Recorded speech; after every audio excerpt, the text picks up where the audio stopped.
देश भर में भारतीय जनता पार्टी द्वारा भारत रत्न स्वर्गीय अटल बिहारी वाजपेयी की 101वीं जयंती स्मृति सम्मेलन के रूप में मनाई जा रही है। इसी कड़ी में नरवाना में अटल स्मृति सम्मेलन का आयोजन किया गया, जहां कैबिनेट मंत्री कृष्ण बेदी मुख्य अतिथि के रूप में शामिल हुए। कार्यक्रम में पहुंचने पर कैबिनेट मंत्री का फूल मालाओं और बुके देकर भव्य स्वागत किया गया। इस अवसर पर उन्होंने अटल बिहारी वाजपेयी की प्रतिमा पर पुष्प अर्पित कर श्रद्धांजलि दी और उपस्थित लोगों को संबोधित किया। नरवाना के वाल्मीकि भवन में आयोजित अटल स्मृति सम्मेलन में कैबिनेट मंत्री कृष्ण बेदी ने कहा कि अटल बिहारी वाजपेयी केवल देश के प्रधानमंत्री नहीं थे, बल्कि वे एक युग पुरुष थे। उन्होंने मजदूर के बेटे से प्रधानमंत्री बनने तक का प्रेरणादायक सफर तय किया और देश की सुरक्षा, किसानों के हित, शिक्षा व्यवस्था और सैनिकों के उत्थान के लिए ऐतिहासिक फैसले लिए। उन्होंने कहा कि अटल बिहारी वाजपेयी जी ने देश की सनातन परंपराओं को जीवित रखने के लिए अपना संपूर्ण जीवन राष्ट्र को समर्पित किया। अटल जी ऐसे नेता थे जिनका जीवन पूरी तरह निष्कलंक रहा और जिनका कोई शत्रु नहीं था। कृष्ण बेदी ने कहा कि अटल बिहारी वाजपेयी जी केवल प्रधानमंत्री नहीं थे, वे एक युग थे।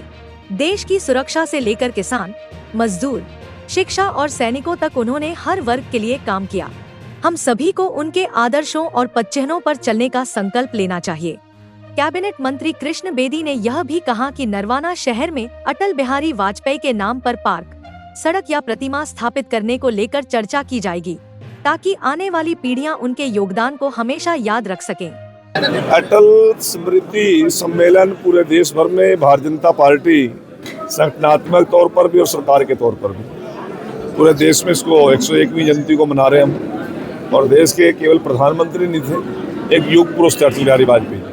देश की सुरक्षा के लिए, देश के किसान के हित के लिए, मजदूर का बेटा भूखे पेट न सोए, शिक्षा जगत के लिए, सैनिकों को उत्थान के लिए अटल बिहारी वाजपेयी का जीवन बहुत समर्पित जीवन था। और इस देश की सनातन परंपराओं को जीवित रखने के लिए अटल बिहारी वाजपेयी जी ने पूरा जीवन जिया। और एक ऐसा व्यक्तित्व इनका पूरे जीवन में कोई भी शत्रु नहीं था, अजात शत्रु के रूप में उन्होंने अपने जीवन जिया है।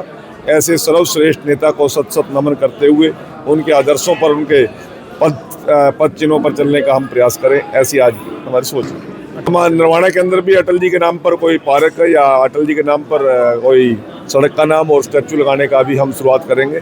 मैं बैठ के अभी योजना बना रहा हूँ।